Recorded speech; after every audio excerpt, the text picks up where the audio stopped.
Hello, inner explorers. I'm here today not just as a storyteller, but as a fellow traveler on this journey we call life. I've spent years immersed in the currents of human experience, the philosophy of transformation, and the silent wisdom that resides within us all. My life has been dedicated to understanding the human condition, the struggles we endure, and the radiant potential that lies dormant, waiting to be awakened. For far too long, I have seen people's lives unfolding in the monotonous rhythm of habit when the potential for growth is immense. You are not merely a spectator in this video. You're an inner explorer, embarking on a path of self-discovery.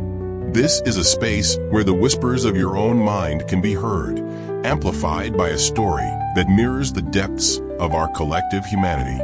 The tale we are about to unfold is a testament to the power of a single act, a seemingly small decision, that can reverberate through a lifetime and profoundly transform not just one life, but a whole community. I invite you to join me on this journey, and I encourage you to allow yourself the time to be immersed in this experience. Do not fast forward this time. Stay here and let us journey together. Today's story is one of hope and second chances, and it all began with a bankrupt restaurant owner who let a homeless man and his daughter stay the night. But what unfolded next shocked everyone. Let's dive in, shall we? A restaurant owner on the verge of bankruptcy allowed a homeless father and his daughter to stay the night. But what happened next shocked everyone. Subscribe and tell us where you're watching from.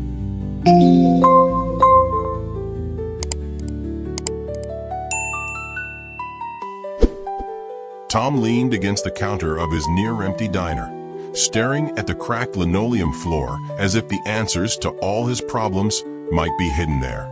The neon sign outside proclaiming Tom's Classic flickered erratically, mirroring the state of his business. The once busy diner had fallen victim to the changing times, with newer, trendier restaurants drawing away the steady flow of customers that had kept the place alive for years. He sighed, running a hand through his thinning hair. The stack of unpaid bills sat accusingly on the counter beside him, and he knew he had no choice but to sell the place. Yet even that seemed like an uphill battle. Who would want to buy a failing business in a neighborhood like this? As rain began to patter against the windows, Tom glanced outside and frowned. Two figures huddled in the alleyway beside the diner, barely visible through the downpour. A man and a young girl, the latter clutching a threadbare coat around her small frame. They looked pitifully out of place, their silhouettes highlighted by the flickering street lamp overhead.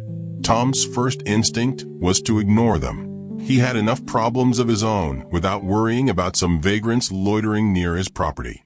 But as the girl shivered and tucked closer to the man, presumably her father, something in Tom's chest tightened. Grumbling under his breath, he grabbed an umbrella and stepped outside. "Hey," he called, his voice sharp.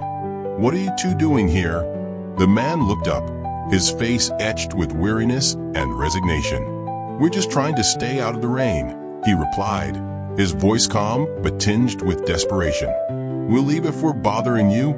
Tom hesitated, his gaze shifting to the girl. Her wide, hopeful eyes met his, and he felt a pang of guilt. She couldn't have been older than 10, and the way she clung to her father's side spoke volumes about their shared struggle. "Come inside," Tom said abruptly, the words surprising even himself. The man looked startled. "Are you sure? We don't want to cause any trouble. Just for tonight," Tom snapped, as if trying to convince himself as much as them. "Stay out here any longer, and the kid's going to catch pneumonia." He turned and walked back inside without waiting for a response, leaving the door ajar. Moments later, he heard hesitant footsteps behind him. The warmth of the diner enveloped the pair as they entered. The man helped the girl out of her soaked coat, revealing her thin frame and a threadbare dress that looked 2 sizes too small. Tom busied himself behind the counter, pretending not to notice their obvious discomfort. "Sit wherever you want," he muttered. There's coffee and water on the table by the window. Help yourselves. Thank you, the man said softly, his gratitude palpable. The girl, however, was less reserved. Thank you so much, sir, she said, her voice bright and full of life despite her circumstances. This place is really nice, Tom grunted in response, unwilling to engage. He watched from the corner of his eye as they settled into a booth, the man pouring himself a cup of coffee, while the girl stared out the window, mesmerized by the rain. Hours passed in relative silence. Tom busied himself with cleaning and paperwork, occasionally glancing at the pair. The man, who introduced himself as David, kept to himself, his posture guarded but not unfriendly. The girl, Sky, was a whirlwind of curiosity, asking questions about the diner and its history. Tom found himself reluctantly answering her. He told her about how he'd opened the place 20 years ago, back when the neighborhood was thriving. He spoke of the regulars who used to fill the booths and the late-night crowds that had once kept the diner alive. Why don't they come here anymore? Sky asked, her brow furrowed in concern. Tom hesitated, caught off guard by her sincerity. People change, he said finally. Neighborhoods change. I guess this place just isn't what it used to be. Sky nodded solemnly, as if she understood far more than her years should allow. As the night wore on, Tom began to see David and Sky in a new light. They weren't just homeless vagrants. They were father and daughter clinging to each other in the face of overwhelming odds. Their bond reminded him of his own daughter, Emily, though he hadn't seen her smile like Sky's in a long time. By the time the clock struck midnight, Tom made a decision he hadn't planned on. You can stay in the storage room for the night, he said gruffly, avoiding their gazes.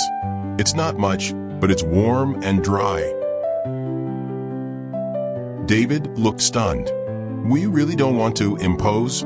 Just take it, Tom interrupted, his tone leaving no room for argument. Thank you, David said again, his voice heavy with emotion. Sky beamed at Tom, her gratitude shining brighter than the flickering neon sign outside. You're the best, Mr. Tom. Tom waved her off, retreating to his office.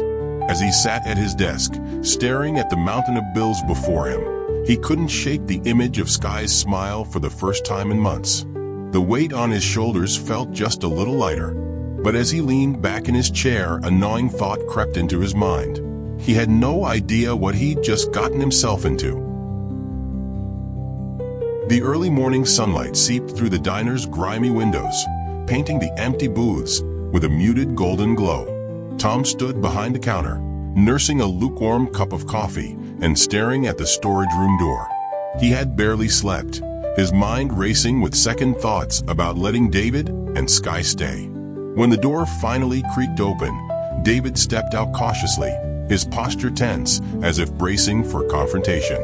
Behind him, Sky emerged with her boundless energy, her face lighting up as she spotted Tom. Good morning, Mr. Tom, she chirped, bounding over to the counter. Tom grunted in response, keeping his eyes on his coffee. Morning. David approached more hesitantly, his voice low and apologetic. Thank you for letting us stay last night. It means a lot. Tom waved him off. Don't mention it. Just try not to get in the way today. David nodded, understanding the unspoken boundaries. Of course, we'll stay out of your hair, but Sky had other ideas. As Tom busied himself setting up for the day, she followed him around, peppering him with questions. How long have you had this diner? Did you always want to be a chef? Do you ever get bored being here all day? Tom sighed, his patience wearing thin. Kid, don't you have something better to do? Sky tilted her head thoughtfully. Not really, but I can help. I'm really good at setting tables. Before Tom could respond, she grabbed a handful of napkins and began placing them on the tables, humming a cheerful tune. Despite himself, Tom couldn't suppress a small smile. David, meanwhile, kept his distance, watching Sky with a mix of pride and worry. She's always been like that, he said softly, as if reading Tom's thoughts. Full of energy, No matter what life throws at her, Tom glanced at David, noting the weariness etched into his face. "How long have you two been out on the streets?" David hesitated, his gaze dropping to the floor. "A little over a year. It's been hard, but we manage." Tom didn't press further, sensing the weight of the topic. Instead, he returned to his work, occasionally glancing at Sky as she darted from table to table.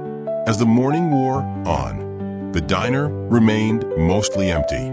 A couple of regulars trickled in, their faces etched with suspicion as they noticed David and Sky. One man, a burly construction worker named Hank, muttered under his breath as he sat down at the counter. "What's with the new help, Tom?" he asked, jerking his thumb toward David. "They're just staying here for a bit," Tom replied curtly, hoping to avoid further questions. Hank snorted. "Better watch your stuff. People like that, you never know what they'll take." Tom's jaw tightened, but he didn't respond. Instead, he busied himself behind the counter, pretending not to notice the icy stares Hank directed at David. David, for his part, remained calm, keeping his focus on Sky. She had taken it upon herself to refill Hank's coffee, her smile unwavering despite the man's cold demeanor. "Here you go, sir," she said cheerfully, placing the pot back on the counter. Hank grumbled something unintelligible, refusing to look at her. Tom watched the interaction with a knot of discomfort in his chest. He knew Hank wasn't the only one in the neighborhood who harbored such prejudices, and he couldn't deny that he himself had shared similar thoughts in the past. But seeing Sky's genuine kindness met with disdain stirred something unfamiliar in him, an urge to defend her. By the time Hank left, the diner had fallen silent again. David approached the counter, his voice steady but tinged with frustration. "Thanks for not saying anything back there." Tom frowned. What good would it have done? People like Hank aren't going to change their minds because of a few words. David nodded, his expression unreadable. "Maybe, but it's still hard to just stand there and take it." Tom didn't reply, instead turning his attention back to the empty diner. The day stretched on, uneventful, but charged with an unspoken tension. That evening, as Tom prepared to close up, David approached him again. "I know you've already done more than enough for us, but I'd like to help out around here if you'll let me. I used to cook back when I had steady work." Tom raised an eyebrow, skeptical. "You're saying you know your way around the kitchen?" David smiled faintly. "I do. I could even prove it if you want." Tom hesitated, torn between his instinct to say no and his curiosity. Finally, he sighed. "Fine. You can make one dish. If it's any good, maybe I'll let you help out." David nodded, rolling up his sleeves. "Deal?" In the kitchen, Tom watched as David moved with practiced ease, selecting ingredients and working methodically. The aromas that filled the air were unlike anything Tom had ever cooked himself. Rich, warm, and enticing. When David presented the finished dish, Tom reluctantly took a bite. The flavors exploded on his tongue, and he found himself momentarily at a loss for words. "Well?" David asked, a hint of nervousness in his tone. Tom grunted, setting down his fork. "It's not bad," David chuckled, recognizing the grudging compliment for what it was. "Glad to hear it." That night, as Tom locked up the diner, he couldn't shake the memory of the meal. For the first time in a long while, he felt the glimmer of hope, both for the diner and for the unlikely duo he had led into his life. But he also knew that trust wouldn't come easily, and the road ahead would be anything but smooth. The hum of the refrigerator and the clatter of utensils echoed through the empty diner as Tom stood behind the counter, flipping through a notebook filled with outdated recipes and half-scribbled inventory lists. The place felt different this morning, less like a dying business and more like something stirring awake. It wasn't bustling, not yet, but there was an energy he hadn't felt in a long time. David had been up early, cleaning tables and wiping down the windows. Sky had taken it upon herself to sweep the floors, her small frame darting around the room with a determination that didn't match her size. Watching them work, Tom felt an unfamiliar pang of something close to guilt. "Careful with that broom, kid," Tom called out. "You'll knock something over." Sky grinned at him. "I'm a professional cleaner now, Mr. Tom. No accidents." Tom shook his head, but couldn't help the small smile that tugged at the corners of his mouth. He turned his attention back to the counter, just as the bell above the door jingled. "Hank," Tom stiffened, his hands tightening around the notebook. Hank strode in like he owned the place, his heavy boots leaving faint marks on the freshly mopped floor. Hank's eyes immediately landed on David, who was arranging silverware on the tables. "You still got him hanging around here?" Tom's jaw tensed. "Yeah, he's helping out," Hank snorted. "Helping or freeloading?" Before Tom could respond, Sky appeared beside him, holding the broom like a scepter. "My dad isn't freeloading," she said firmly, her voice clear and confident. "He's working really hard." Hank's eyes narrowed as he looked down at her. "That's so?" Tom stepped in before the situation could escalate. "Look, Hank, if you're here to eat, take a seat. Otherwise, you know where the door is." Hank scowled, but dropped into a booth, clearly not ready to let it go. Tom exhaled slowly, glancing at David, who had frozen mid-step. "It's fine," David said quietly. "I'm used to it." Tom didn't like the way those words sounded, but he didn't press. Instead, he focused on making Hank's coffee, trying to drown out the gnawing of unease creeping up his spine. Later that day, Tom found David in the kitchen, rolling dough with a practiced ease. The smell of warm spices filled the air, and Tom's stomach growled despite himself. "What's this?" Tom asked, leaning against the door frame. "Experimenting," David replied without looking up. "Figured if I'm sticking around, I might as well try adding something new to the menu." Tom crossed his arms. "I didn't say you could change the menu." David finally looked up, his expression calm but determined. "You also didn't say I couldn't." For a moment, Tom considered shutting the whole thing down, but then he saw Sky at the counter chatting with a couple of customers who'd wandered in. One of them was smiling at her, and Tom realized it was the first time he'd seen that booth occupied in days. He turned back to David and nodded toward the oven. "Let's see if it's any good." When the dish came out, Tom had to admit reluctantly that it wasn't just good. It was incredible. The flavors were bold but not overpowering, and the presentation made it look like something out of a high-end restaurant. "It'll sell," Tom said finally. David smirked. "You sound surprised." "I'm not," Tom lied, turning away to hide the twitch of a smile. Over the next few days, David's cooking began to draw attention. Word spread quickly, and more people started showing up, not a flood, but enough to give Tom a glimmer of hope. But not everyone was pleased. One afternoon, a woman who had been a regular for years stood at the counter, staring at the menu. "What's all this?" she asked, her voice sharp. "Where's the usual food?" Tom opened his mouth to respond, but David beat him to it. "The old menu's still here," he said evenly. "We're just adding a few new options." The woman scoffed. "Not sure I like where this place is heading." Tom bristled, but before he could speak, David stepped back. "Let me know if you change your mind," he said, his tone calm. The woman left without ordering. Tom stared after her, his frustration simmering. "You can't just let people walk out like that." David wiped his hands on a towel. "You can't force them to stay either." Tom wanted to argue, but he couldn't deny that the customers who did stay seemed to enjoy the food, and Sky, always Sky, was winning people over with her endless enthusiasm. Still, tension lingered. One evening, after the last customer had left, Tom sat at the counter while David cleaned up. "I don't get you," Tom said finally. David looked up. "What do you mean? You just take it? The comments? The looks? You don't fight back?" David's expression darkened slightly. "I've fought before. It doesn't always help." Tom frowned. "So what? You just let people walk all over you?" "No," David said quietly. "I pick my battles. And right now my battle is making sure my daughter has food and a roof over her head.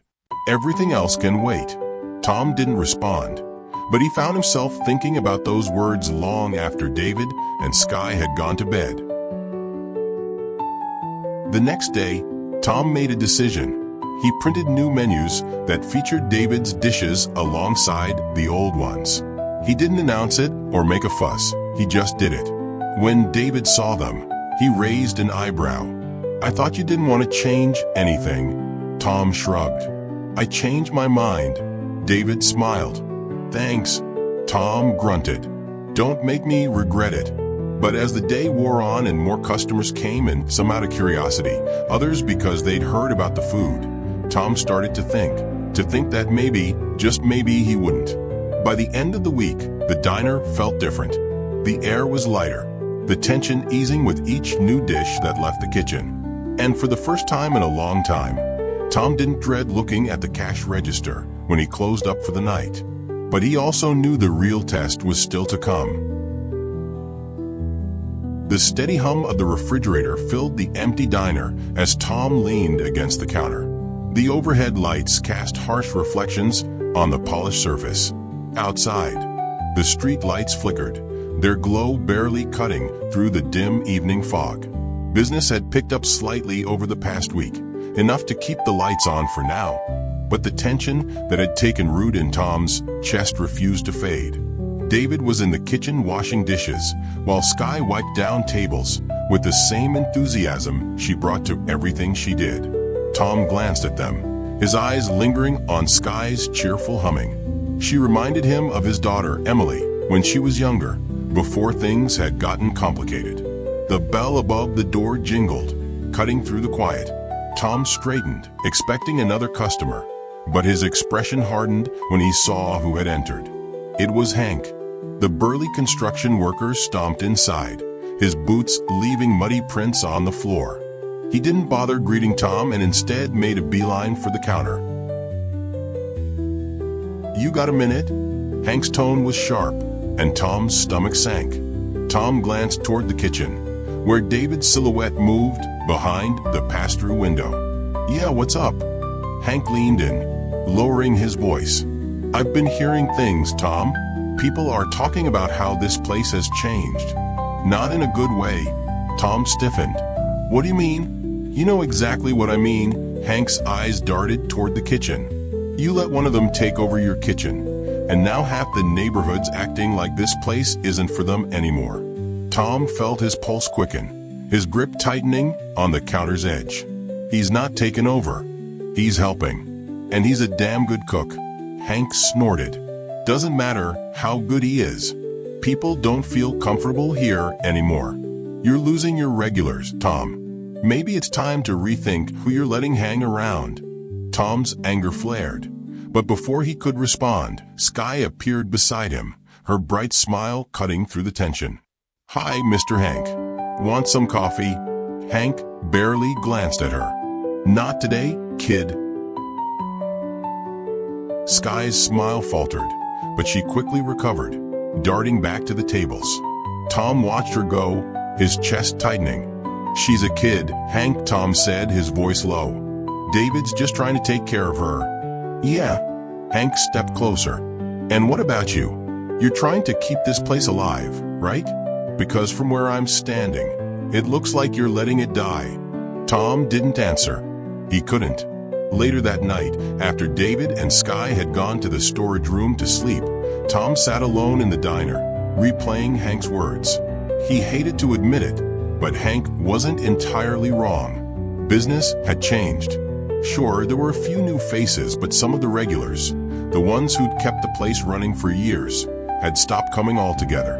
Was he making a mistake? The thought nagged at him. But every time he tried to convince himself to cut ties with David, he remembered Sky's smile. The next morning, Tom found David in the kitchen, carefully slicing vegetables. "We need to talk," Tom said, leaning against the doorway. David sat down, the knife, and wiped his hands on a towel. "What's wrong?" Tom hesitated, then let the words spill out. "Some of the regulars, they're not happy about you being here. They think I'm changing the place too much." David's expression hardened, but he didn't look surprised. "And what do you think?" Tom rubbed the back of his neck. "I think I need this place to survive." David's shoulders tensed. "And you think I'm hurting it?" "I didn't say that," Tom snapped, but the defensiveness in his tone betrayed him. David exhaled slowly, his eyes steady. "I get it. You don't know if you can trust me, and maybe your customers don't either. But I've been through this before, Tom. I've lost jobs, good jobs, because people didn't want someone like me working in their kitchens." Tom frowned. "What do you mean?" David leaned against the counter, his voice quieter now. "I used to work at a fancy restaurant downtown, sous chef. I was good, damn good. But the owners, they didn't like that their image didn't match the guy running the kitchen. They started cutting my hours, giving my dishes to other chefs. Eventually, they found an excuse to let me go. Said I wasn't a team player." Tom felt the pang of guilt. "I didn't know." David shrugged. "Didn't think you'd care." The word stung, but Tom didn't argue. That afternoon, a group of teenagers loitered outside the diner, shouting and laughing. Tom didn't pay much attention until he heard a loud crash.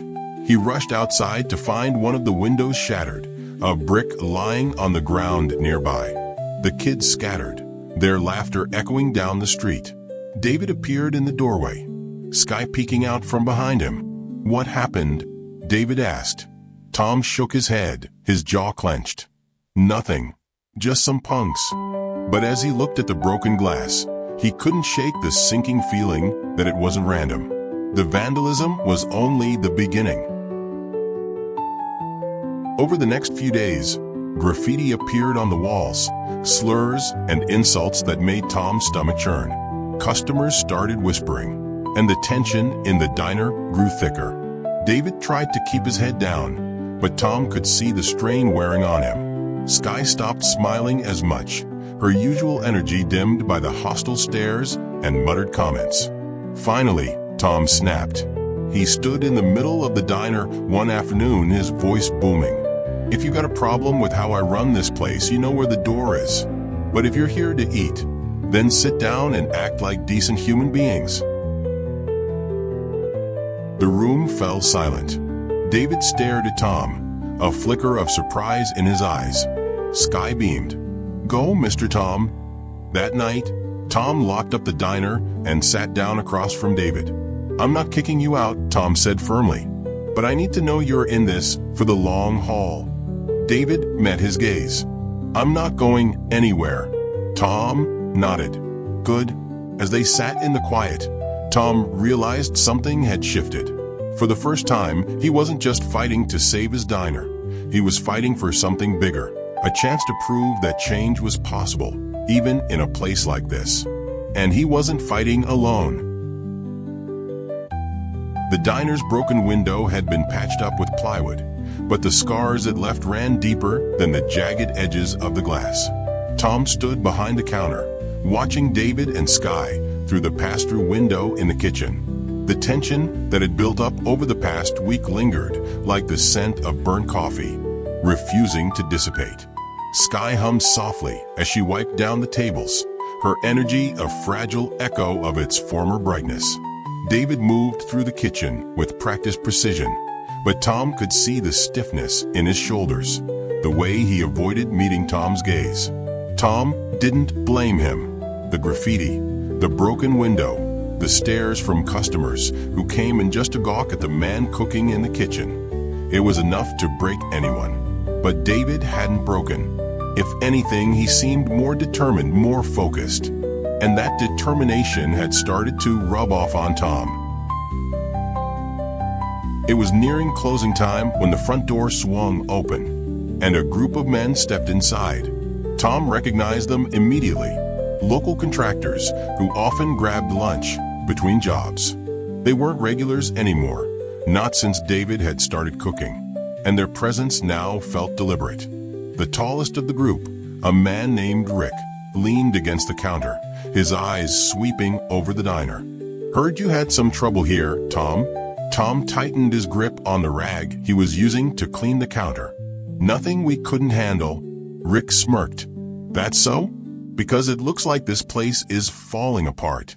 Tom felt his pulse quicken, but before he could respond, David stepped out of the kitchen, wiping his hands on a towel. "Can I help you gentlemen with something?" Rick's smirk widened. "Yeah, you can help by packing up and leaving. This neighborhood doesn't need charity cases pretending to be chefs." Sky froze mid-step, her eyes darting between David and the men. Tom saw the fear in her face, and something inside him snapped. "That's enough," Tom said, his voice low but firm. "You're in my diner, and if you can't treat people with respect, you can leave." Rick vanished. "You serious?" "Dead serious," Tom said, stepping out from behind the counter. "You want to insult someone, do it somewhere else." For a moment, it seemed like Rick might push back, but then he shrugged and turned to leave, the others following close behind. As the door swung shut, Tom let out a breath he hadn't realized he was holding. David's voice broke the silence. "Thanks." Tom met his gaze. "Don't thank me. Just keep cooking." Later that night, as Tom locked up the diner, he found David sitting at one of the tables, staring at the plywood covering the broken window. "Can't sleep?" Tom asked, pulling out a chair. David shook his head. "Too much on my mind." Tom nodded. "Yeah, same here." For a while, neither of them spoke. The hum of the refrigerator filled the silence, grounding them in the familiar rhythm of the diner. Finally, David broke the quiet. "I'm not going to let them scare me off." Tom looked at him. "Good, because I need you here." David's eyes widened slightly, but he didn't say anything. Tom leaned back in his chair.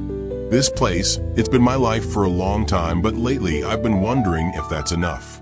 Watching you and Sky, seeing how hard you're willing to fight for her, it's made me think maybe it's time I started fighting too." David studied him for a moment before nodding. "Then let's fight." The next morning, Tom and David got to work. David focused on the kitchen, refining the new dishes he'd added to the menu. Tom handled the front, talking to customers and making sure Sky had something to do to keep her busy. Word started to spread about the diner's transformation. People came in out of curiosity, drawn by the rumors of the new chef and his unusual menu. But the vandalism didn't stop. One evening, Tom arrived to find the diner's exterior spray painted with racial slurs.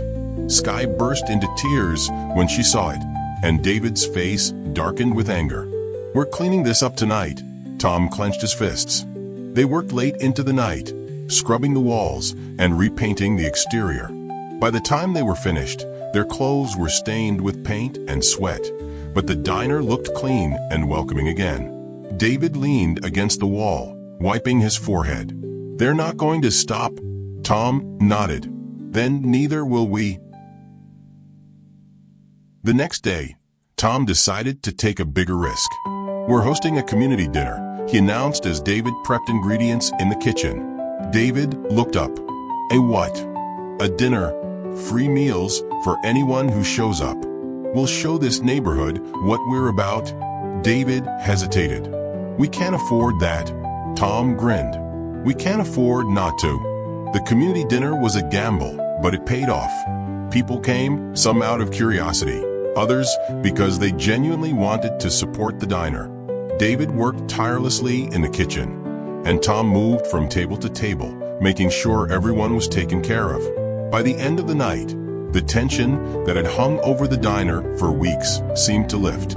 People lingered, chatting and laughing, and Tom caught glimpses of hope in their faces. But not everyone was happy. Rick showed up near the end of the night, leaning against the door frame with a sour expression. "This doesn't change anything," he said. Tom didn't bother responding. Instead, he turned back to the customers, his focus unwavering as the last guests left. David emerged from the kitchen, his apron stained, but his face glowing with satisfaction. "We did it," he said. Tom nodded. "Yeah, we did." Sky ran up to them, beaming. "Mr. Tom, that was amazing. Can we do it again?" Tom laughed. "We'll see." That night, as Tom closed up the diner, he felt something he hadn't felt in a long time. Pride. But he also knew the fight wasn't over. The graffiti, the stares, the whispers, they were all reminders of how much work still lay ahead. And yet, as he locked the door and glanced back at David and Sky, he felt something else too. Hope.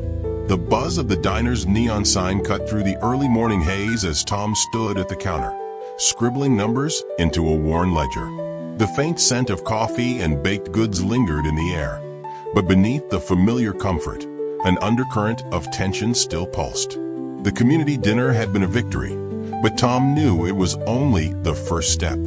He looked toward the kitchen, where David was already hard at work. The clatter of pots and the steady rhythm of a knife against the cutting board filled the quiet space across the room. Sky was setting out napkins and silverware, humming to herself as she arranged each table with careful precision. For the first time in weeks, the diner felt alive. Yet, Tom couldn't shake the feeling that it was balanced on a knife's edge, one wrong move away from. David stepped out of the kitchen, wiping his hands on a towel. "We're low on flour and eggs," he said, his voice calm but edged with worry. "I can make it through today, but we'll need more by tomorrow." Tom grimaced. "I'll figure it out." David nodded, but Tom could tell he wasn't convinced. Supplies cost money, and money was still tight despite the recent uptick in customers. The damage done by weeks of vandalism and lost business wasn't easily undone. The bell above the door jingled, and both men turned to see who had entered. It was Emma, the local reporter who had stopped by the community dinner. She smiled as she stepped inside, holding a notepad and pen. "Martin and Tom, David," she said cheerfully. "Mind if I ask a few follow-up questions about the dinner?" Tom glanced at David, who shrugged. "Sure," Tom said, forcing a smile. "What do you want to know?" Emma took a seat at the counter, flipping open her notepad. "Word around town is that your dinner was a big hit. People are saying it felt like the old neighborhood again. Was that the goal?" Tom hesitated, then nodded. "Yeah. We wanted to remind people what this place used to be, a place where everyone felt welcome." Emma jotted down notes. "And what about the changes to the menu? I hear David's cooking is a big part of the drawing now." Tom glanced at David, then back at Emma.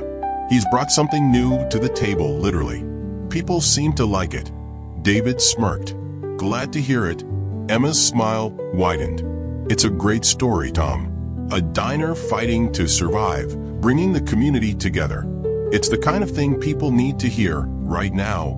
Tom shifted uncomfortably. "We're just trying to keep the lights on." Emma didn't look convinced, but she didn't press the issue. Instead, she thanked them for their time and promised to send over a copy of the article once it was published. After she left, David leaned against the counter. "You think it'll help?" Tom shrugged. "Couldn't hurt." But even as he said the words, a flicker of doubt lingered. He'd seen what happened when things started going well, how quickly people tried to tear it all down. By midday, the diner was busier than it had been in months. Customers filled the booths and tables, their conversations mingling with the clatter of dishes and the sizzle of food on the grill. Tom moved through the crowd with practiced ease, taking orders and refilling drinks. David worked nonstop in the kitchen, his focus unwavering. But as the day wore on, Tom noticed a shift in the atmosphere. A group of teenagers lingered near the entrance, their laughter sharp and mocking. Tom recognized a few of them, kids from the same crowd that had vandalized the diner weeks earlier. One of them leaned against the doorframe, smirking as he watched David through the pass-through window.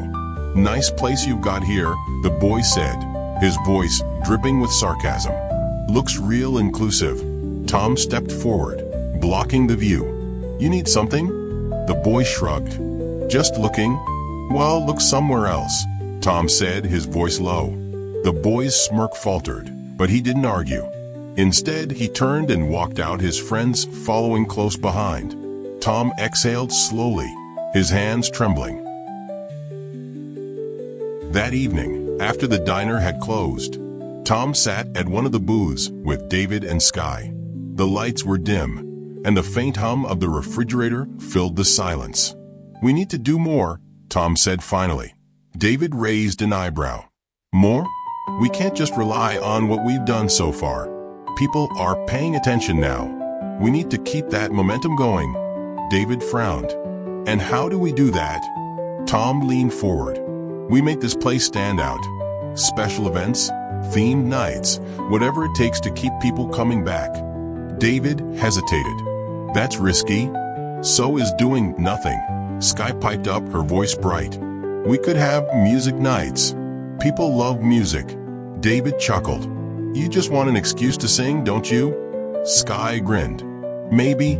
Tom tapped his fingers against the table, considering the idea. "Music, huh? It's not a bad place to start." Over the next few days, the diner transformed. Tom and David worked together to create a schedule of events, live music, trivia nights, and themed dinners. Sky made colorful posters to hang in the windows, and Emma helped to spread the word through her article. The response was immediate. Customers started showing up, not just for the food, but for the experience.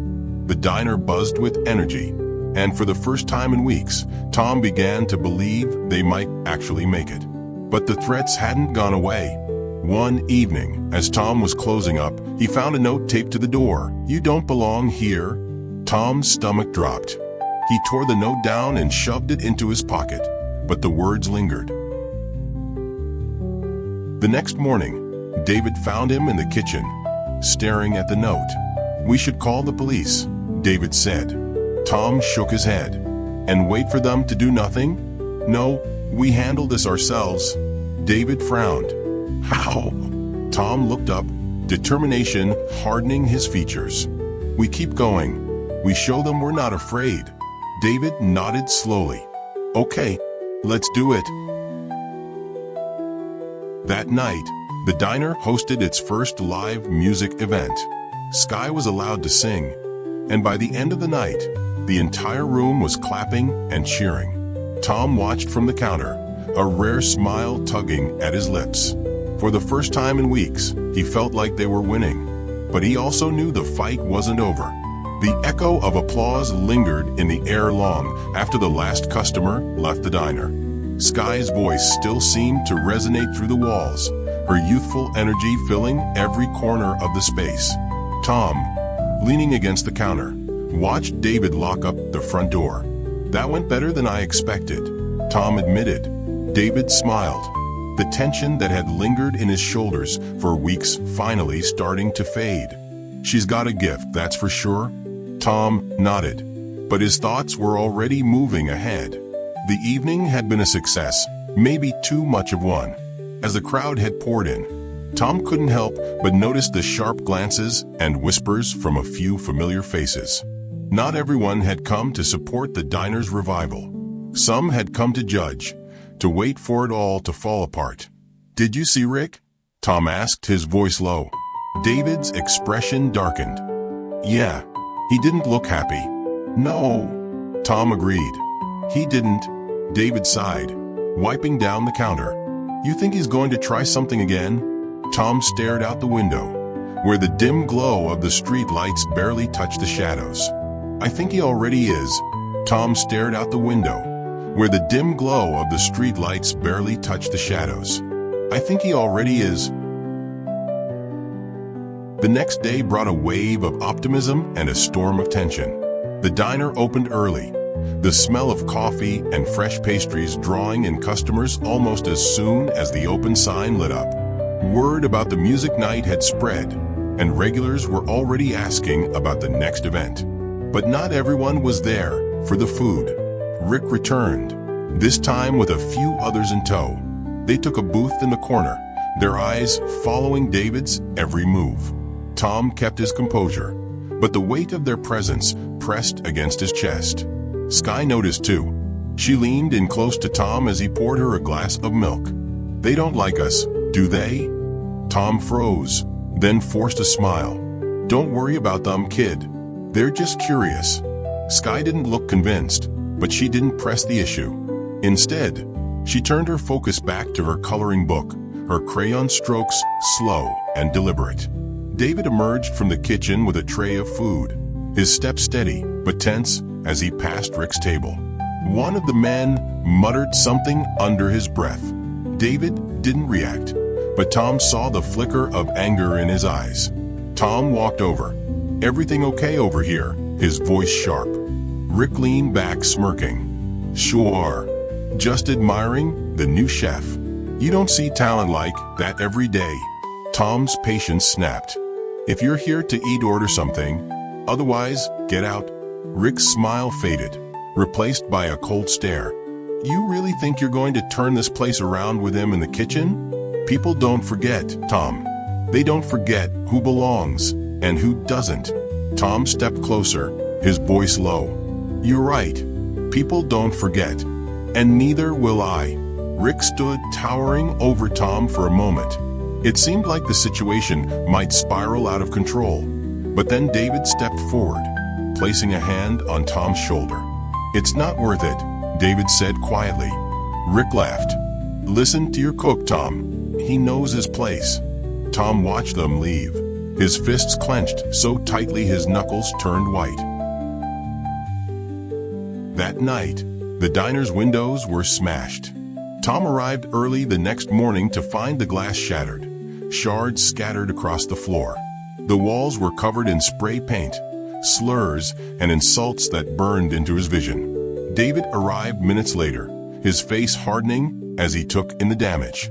Sky trailed behind him, her eyes wide with fear. "It's okay, kid," Tom said steadily. "We'll fix it." But she didn't look convinced. They spent the day cleaning up, replacing the glass, and scrubbing the walls. Customers stopped by to offer help, but Tom could feel the tension simmering beneath the surface. By evening, exhaustion weighed on all of them, but the diner was back in order. David sat at one of the booths, staring at the repainted walls. "They're not going to stop," he said finally.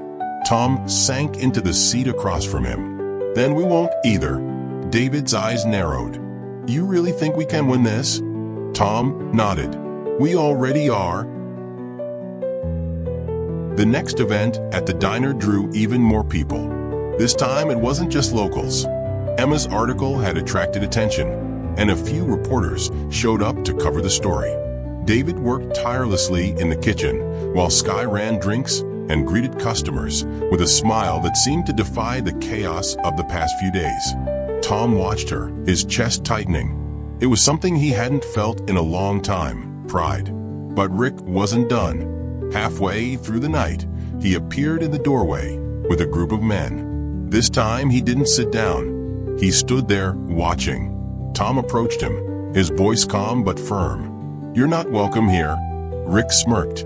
"Can't stop people from standing on a public sidewalk." Tom took a step closer. "Maybe not, but I can make sure everyone here knows exactly what kind of person you are." Rick's smirk faltered, but he didn't back down. "This isn't over." Tom watched him leave, his shoulders tight. By the end of the night, the diner was quiet again. David sat at one of the booths, staring into his coffee. "You think they'll come back?" he asked. Tom nodded. "Probably." David sighed. "I can't keep putting Sky through this." Tom leaned forward. "You're tougher than you think." David looked over at Sky, who was asleep in one of the booths, her head resting on a stack of napkins. "I hope you're right." The following week, the community rallied around the diner. Customers showed up in droves, some bringing supplies, others just offering words of encouragement. But the threats didn't stop. Notes appeared on the door, and phone calls came late at night. Tom and David refused to give in. One evening, Emma returned, this time with a camera crew. "We're doing a feature," she said. "People need to see this." David hesitated, but Tom nodded. "Let's do it." The interview aired the next day, and the response was overwhelming. Donations poured in, and the diner saw more customers than ever before. By the end of the week, Tom stood outside, watching the crowd inside the diner. David joined him, wiping his hands on a towel. "You were right," David said quietly. "We're winning." Tom smiled. "Not done yet." But as they turned to go back inside, Tom couldn't shake the feeling that the fight wasn't over, not yet. Tom stood outside the diner. The early morning sun cast long shadows across the sidewalk. The windows gleamed, freshly cleaned and intact for the first time in weeks. Inside, the hum of activity had already begun. David prepping in the kitchen, Sky setting tables, and the low murmur of early customers filtering in through the glass. For the first time in months, the diner felt steady, not safe maybe, but stable, like a foundation had been laid. No matter how much pressure came down on it, it wouldn't crack. Tom's gaze drifted to the newly painted sign above the door. It still read Tom's Classic Eats, but the letters were sharper, brighter. The name hadn't changed, but the place had, and so had Tom. The bell above the door jingled as he stepped inside. "Morning, Mr. Tom." Sky's voice rang out from across the room. Tom smiled. Her cheerfulness was as infectious as ever. "Morning, Sky." David appeared from the kitchen, wiping his hands on a towel. "We're out of onions again," he said with a hint of frustration, though his eyes held none of the tension they had in the past.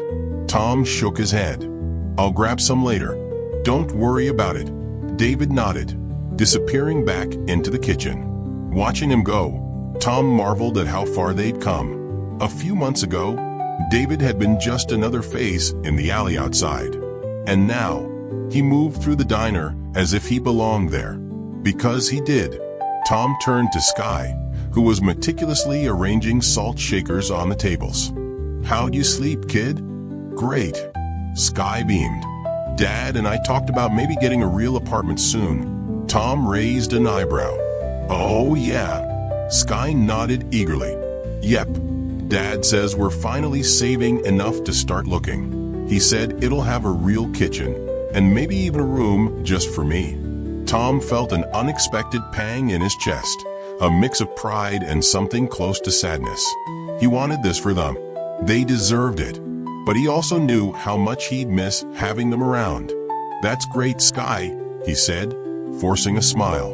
"You'll have to invite me over when you find a place." "Deal," she said, holding out her pinky. Tom laughed and hooked his own pinky around hers. The moment was interrupted by the bell above the door. Tom turned to see Emma walk in, her camera bag slung over one shoulder. "Morning, Tom," she said, her tone light. "Busy already?" "Not too bad," Tom replied. "What brings you in?" Emma grinned. "Actually, the article's been getting a lot of attention. People want a follow-up." Tom raised an eyebrow. "A follow-up? We're just running a diner, not saving the world." Emma's grin widened. "Maybe not, but people love the story.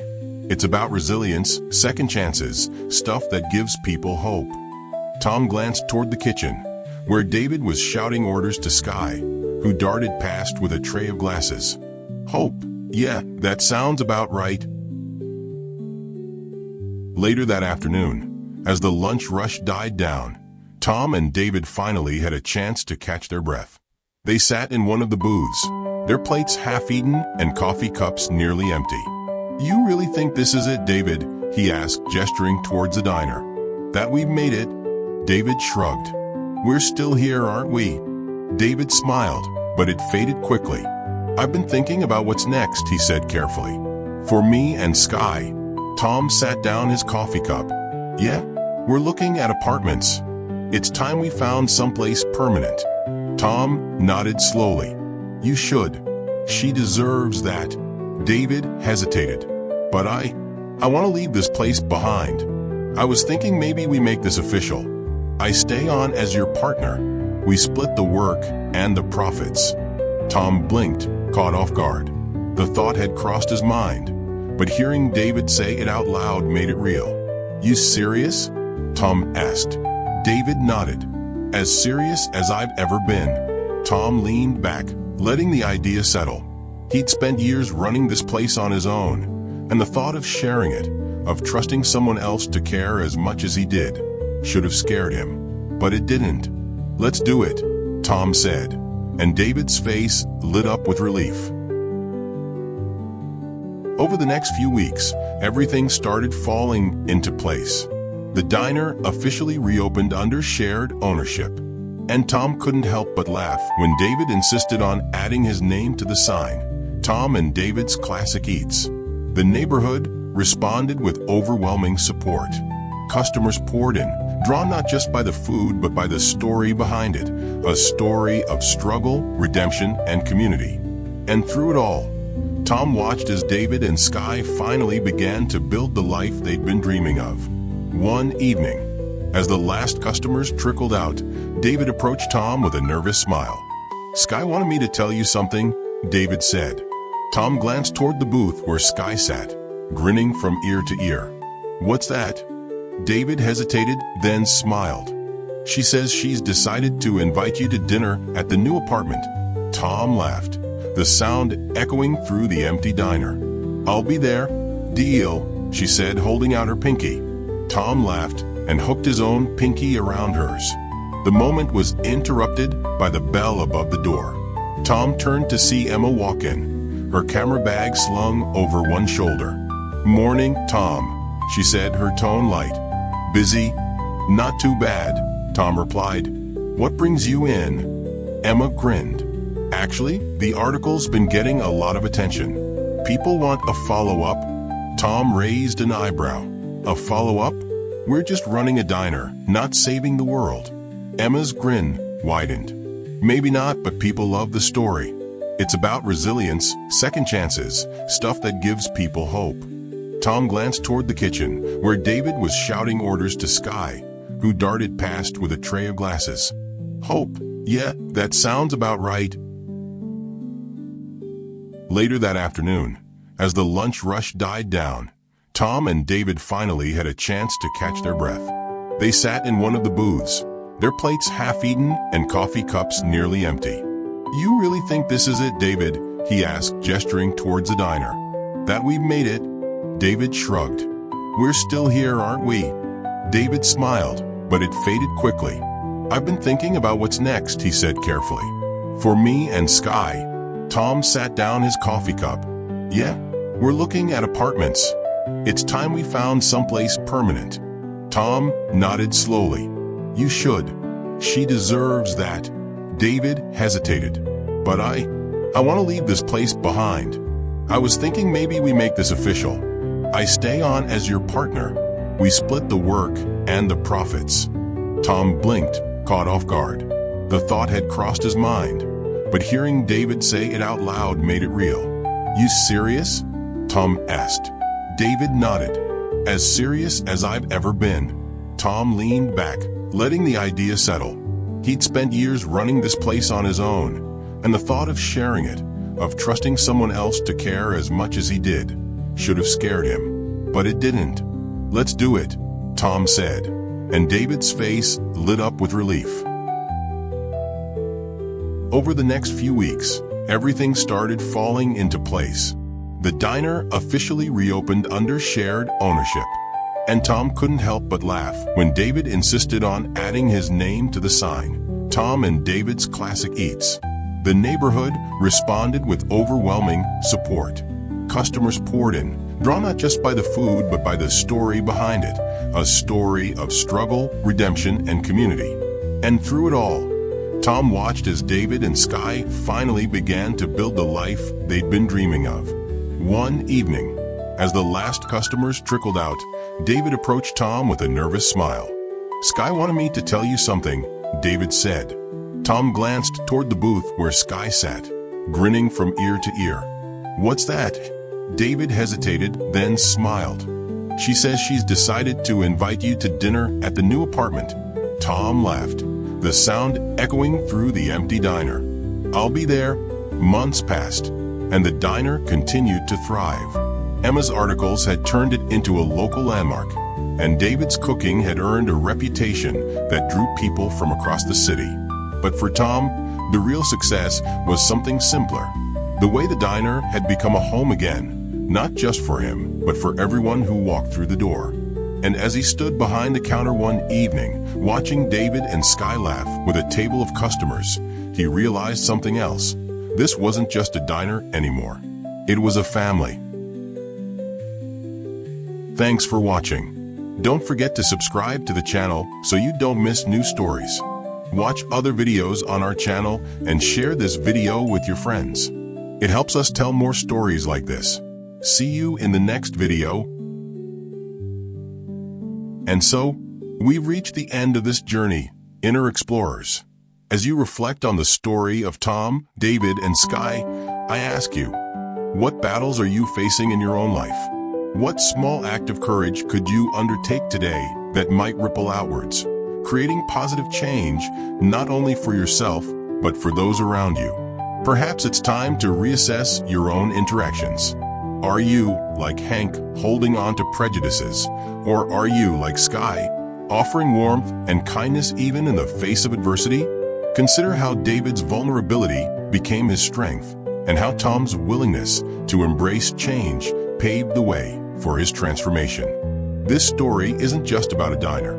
It's about the power we each possess to shape our lives and the lives of others through compassion, resilience, and the unwavering belief in the potential for good. In your work, your family, and your personal life, how can you apply the lessons from this video? Perhaps it's a moment to forgive a past wrong, offer support to a colleague, or simply reach out to a friend. Think about this. What is one small practice you will begin this week that reflects your commitment to personal growth? Perhaps you will meditate for 5 minutes every day, keep a gratitude journal, or take a walk in nature to reconnect with your inner voice. Let me know in the comments. Before you leave, take a moment to reflect on what resonated most with you in this story. Share your insights, your challenges, and your triumphs in the comments below. Your voice matters, and your journey inspires us all. Thank you for joining me today on Whispers of the Mind. Until our next journey together, remember to stay curious, stay kind, and always, always stay true to your own path.